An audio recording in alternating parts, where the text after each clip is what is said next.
Voilà, bon Damien, donc les Chinons blancs, les Chinons blancs, comme je te disais, c'est sur l'appellation, ça doit représenter je crois entre 40 et 50 hectares.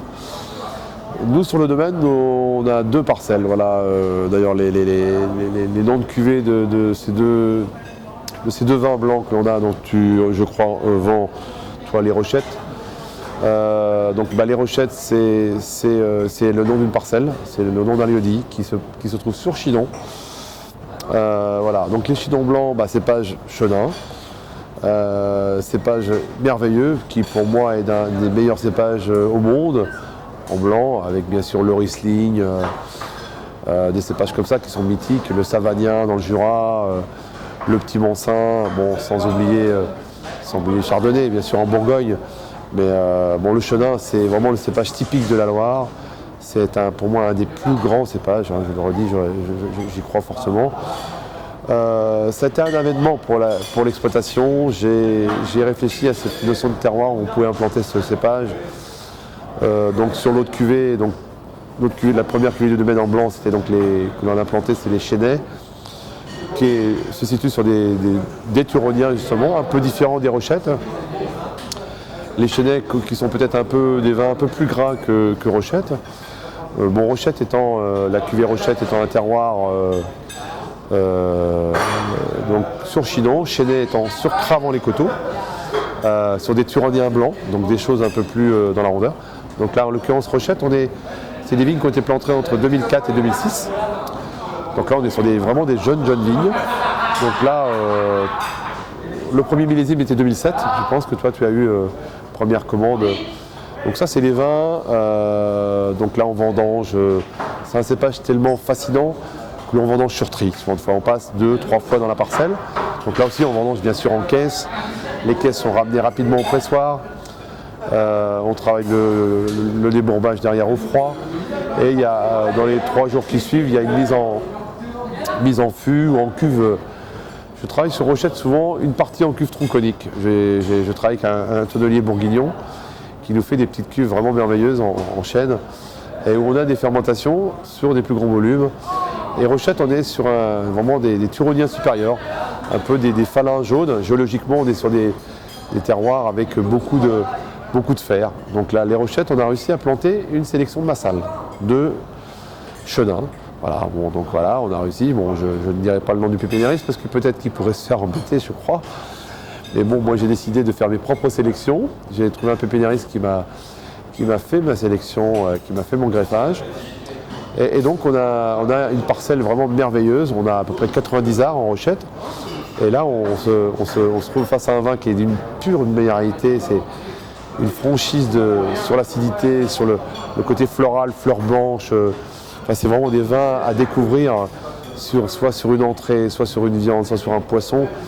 Mais bon, ça c'est élevé en gros à peu près dans une partie en fût tronconique, une partie en fût de 600 litres. On fait un mixage des deux pour justement ne pas revenir. Bon, à mes débuts, peut-être quand j'ai commencé mes premiers blancs sur les Chênais, je pense que j'ai fait une erreur d'aller trop peut-être sur les petits volumes en barrique et en boisé, je pense, de trop. Le Chenin a besoin de garder le côté fruit, le côté élevage. Certes, les lits sont souvent intéressantes quand on fait des bons débourbages au début.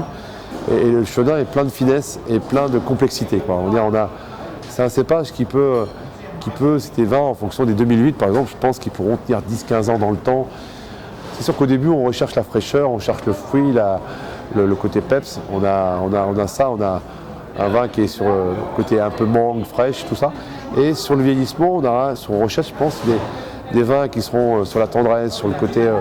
L'acidité sera là pour nous aider à emmener ce vin le plus loin possible. Certes, des acidités très buvables, attention. Hein. On est, comme je disais tout à l'heure dans ton reportage, des acidités de minéralité que l'on trouve avec la biodynamie. Alors ça, j'ai la chance d'avoir des sols qui là ont été quasiment travaillés toujours par des gens. Rochette, c'est des parcelles que j'ai achetées moi-même. Nous avons acheté ça avec Béatrice, on les a plantées nous-mêmes. C'est des parcelles qui sont sur Chinon, terroir merveilleux, un des plus beaux terroirs de Chinon, je pense, sur ces falins là, où on a des sables chauds. Rochette 2009 par exemple, c'est ça ce qui est un peu embêtant. On aura sur Rochette 2009, on aura malheureusement moins sec.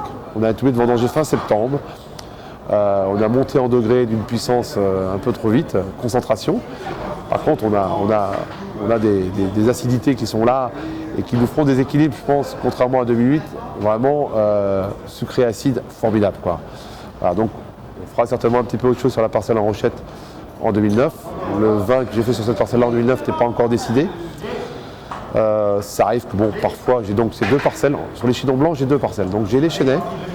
On a 90 arts de chênaies, 90 arts de Rochette. On fait deux terroirs identitaires. Donc on a deux cuvées, parfois trois. Donc quand on fait une sélection, on va dire, de grains plus riches. Voilà, on a une cuvée du prénom de mon fiston, Antoine, que l'on a sorti sur les chênaies en 2003, que l'on a sorti en 2005, un petit peu en 2006, qu'on n'a pas fait en 2007, qu'on n'a pas fait en 2008, et qu'on va certainement faire sur les deux parcelles en 2009. On a ramassé des potentiels de raisin entre 15,5 et 16,5, 17. Ça ne pourra jamais faire ni un Rochette, ni un sec en Rochette, ni un... En chênaies, les raisins que j'ai ramassés à plus de 15,5 ne feront jamais des secs en chênaies non plus. Donc on les destine à faire cette cuvée que l'on fait quand les années sont plus riches, qui nous permet de ramasser souvent soit sur le premier tri, soit sur le deuxième ou le troisième. On fait des séparations au niveau des pressoirs et avec ces séparations dans des fûts différents, on décide si on fait la cuvée Antoine ou si on ne la fait pas. Voilà. Ça se décide au printemps, où là maintenant on a presque décidé. Donc la récolte 2009, contrairement à la récolte 2008, a été beaucoup plus généreuse. Parce qu'en 2008, on a surtout récolté que sur Rochette, pardon. La parcelle des chênaies ayant pris un coup de gelée très rare dans ces parcelles-là, parce qu'on est en coteau. Sur Chênaies 2008, nous avons fait péniblement 15 hecto-hectares, donc on n'a presque pas de bouteilles. On a un petit volume de à peine 2000 bouteilles à vendre, qui est déjà tout réservé pour la restauration française, malheureusement. Par contre, Rochette, nous avons fait une petite récolte de une quarantaine d'hectos sur les 90 arts, 38 hectos exactement, je crois, que l'on a mis en bouteille au mois de septembre, qui donne un vin vraiment merveilleux. Je pense que Damien, pour l'instant, tu as les 2007 en magasin, je crois.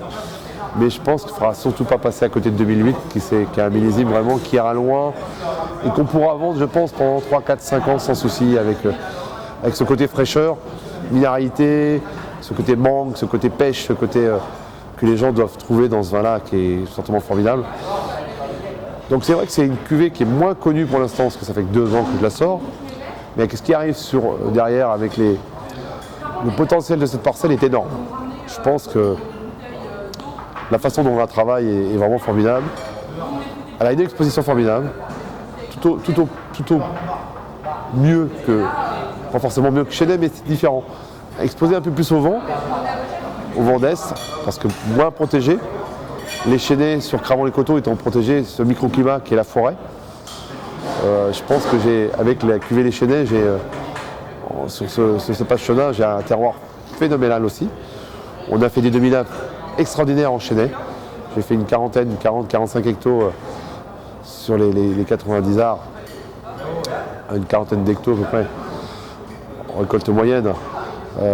Intéressant pour faire des secs extraordinaires, donc qui sont en élevage, qui seront à découvrir, je pense, vraiment en fin d'année, peut-être qu'en 2011, si on fait des élevages plus longs, ce qui nous oblige à faire patienter les gens, parce que les chinons blancs, c'est un phénomène extraordinaire pour nous.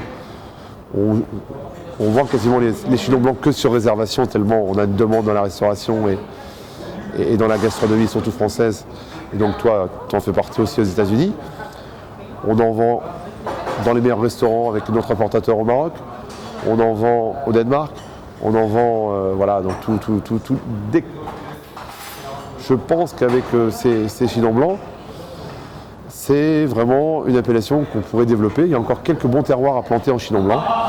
Le chenin est un cépage particulier, sachant que il faut avoir l'âme. Moi, je suis un homme. Il m'a fallu 3, 4, 5 ans pour arriver à trouver une orientation correcte sur mes cuvées de blanc. Voilà. Je me suis fait aider, parce que je pense qu'à Saumur, à Vouvray, il y a des grands vignerons qui connaissent le chenin bien avant moi. Et je me suis permis d'aller les voir, donc ça m'a beaucoup aidé. Et la philosophie de la biodynamie nous a encore plus aidé depuis 2-3 ans. Là. On a vraiment des puretés de minéralité sur ces chinons blancs qui sont extraordinaires. Voilà.